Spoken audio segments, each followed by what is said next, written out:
भर्गो देवस्य धीमहि धियो यो नः प्रचोदयात्। वंशी विभूषितकरान्नवनीरदाभात् पीताम्बरादरुणबिम्बफलाधरोष्ठात्। पूर्णेन्दुसुन्दरमुखादरविन्दनेत्रात् कृष्णात् परं किमपि तत्त्वमहं न जाने।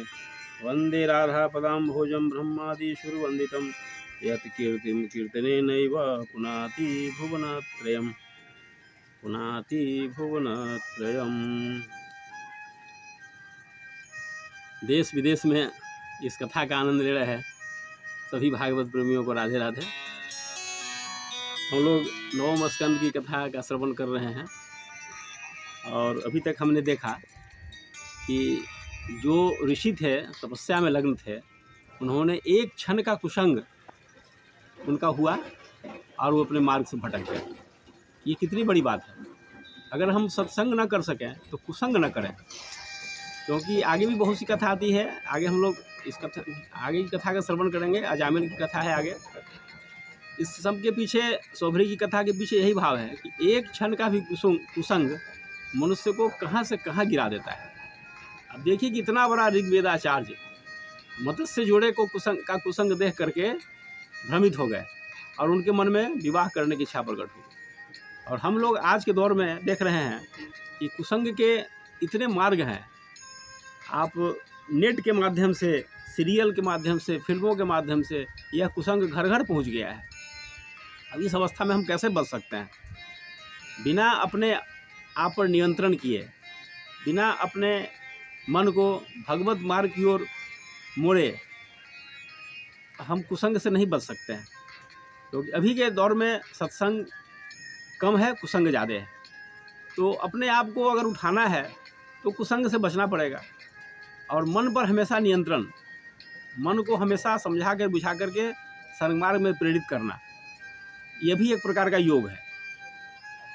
तो इसलिए गोस्वामी तुलसीदास जी ने भी कहा कि तात स्वर्ग अपवर्ग सुख भरिय तुला एक अंग, तुलता ही सकल मिली जो सुख लब सत्संग।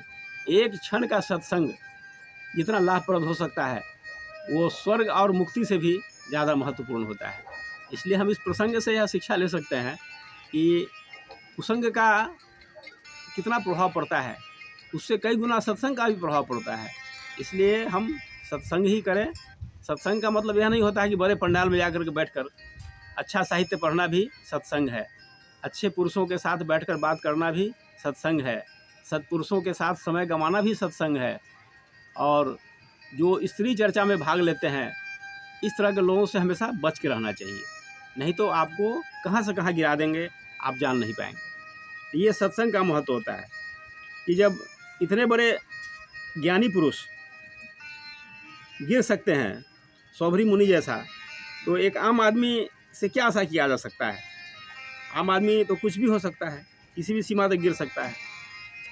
तो हम आगे श्रवण करते हैं कि 50 मंधाता की 50 कन्याओं के साथ सौभरी ने विवाह किया और अपने तपस्या के बल पर इतना बड़ा ऐश्वर्य प्रकट किया कि बड़े बड़े चक्रवर्ती सम्राट उनके ऐश्वर्य को देख करके चक्कर आ जाता था।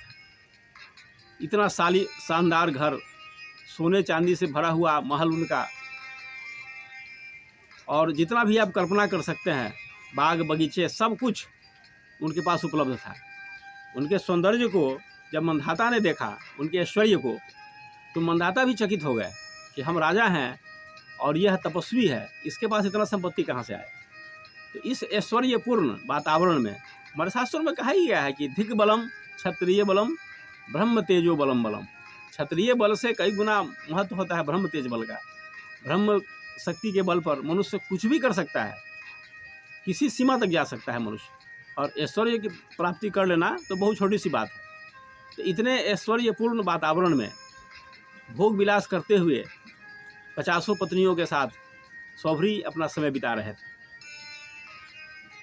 एक समय ऐसा आया कि उनका मन इन भोगों से भर गया और उनके अंदर ये भाव प्रकट हुआ कि विषय भोगों से कभी मन भरता नहीं है। इस ज्ञान के चलते उनकी चेतना जागृत हुई पुनः, और अफसोस करने लगे कि एक क्षण का कुसंग मेरा हुआ है। मैंने मत्स्य राज को देखा पानी में, और मैं इतना गिर गया कि मैं 50 कन्याओं के साथ विवाह किया और भगवत भक्ति छोड़ करके संसार में फंस गया। उन्हें बहुत पश्चाताप उन्हें हुआ। जैसे अग्नि में घी डालने से अग्नि बुझती नहीं है और बढ़ती चली जाती है, यही चीज़ होता है। भोगा न भोगता वयमेव भोगता। हम भोग नहीं भोगते हैं, भोग हमको भोग लेता है। हम शराब नहीं पीते हैं, शराब हमको पी लेता है। हम सिगरेट नहीं पीते हैं, सिगरेट हमको पी लेता है। बाद में पता चलता है जब मनुष्य बीमारी ग्रस्त हो जाता है, सारा धन संपदा चला जाता है, तब मनुष्य को पता चलता है कि अरे हमने भोग नहीं भोगा, भोग ने ही हमें भोग लिया। यही उनको आया समझ में बहुत बाद में कि एक छोटा सा कुसंग, कम देर का कुसंग ने मुझे कहाँ से कहाँ गिरा दिया। और जब उन्हें भूल का एहसास हुआ ज्ञान के बल पर, तृप्ति तो किसी को भी नहीं हो सकता है संसार के भोगों से, लेकिन ज्ञान के बल पर जब उनको अपने भोग का एहसास, भूल का एहसास हुआ, तो उन्होंने संन्यास ले लिया।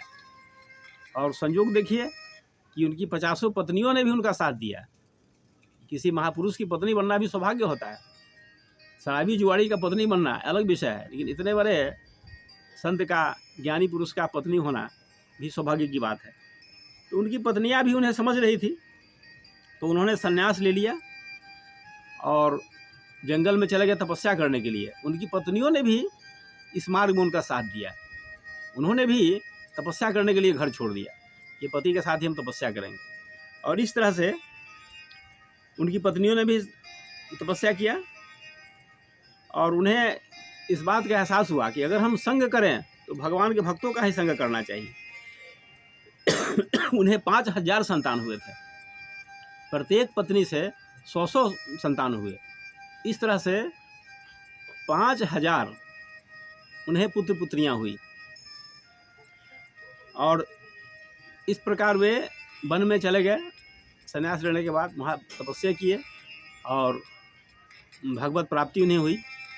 उनके मरने के बाद, उनके शरीर त्यागने के बाद, जब उन्होंने शरीर पहले त्याग दिया तो उनकी पत्नियों ने भी साथ दिया, और उनकी पत्नियां भी योगाग्नि में अपने शरीर से अग्नि प्रकट करके और सती हो गई। ये महत्व है तपस्या का। तो शोभरी के जीवन से हम थोड़ा सा शिक्षा लें, और मेरा यही कहना है कि जब सारी पत्नियां उनकी सती हो गई, और इस तरह से शोभरी का प्रसंग यहीं पर समाप्त होता है। और मैं चाहूँगा कि आप वैज्ञानिक माध्यम से इन कथाओं को घर घर ले जाएं, अपने बच्चों को, अपने नए पीढ़ी के जरूर सुनाइए। और हमने पहले भी चर्चा किया है कि अगर आपका बच्चा भक्ति मार्ग पर नहीं चला तो आपका माता पिता बनना बेकार हो गया। जय श्री राधे। ओम शांति शांति शांति, सर्वारिष्ट सुशांति।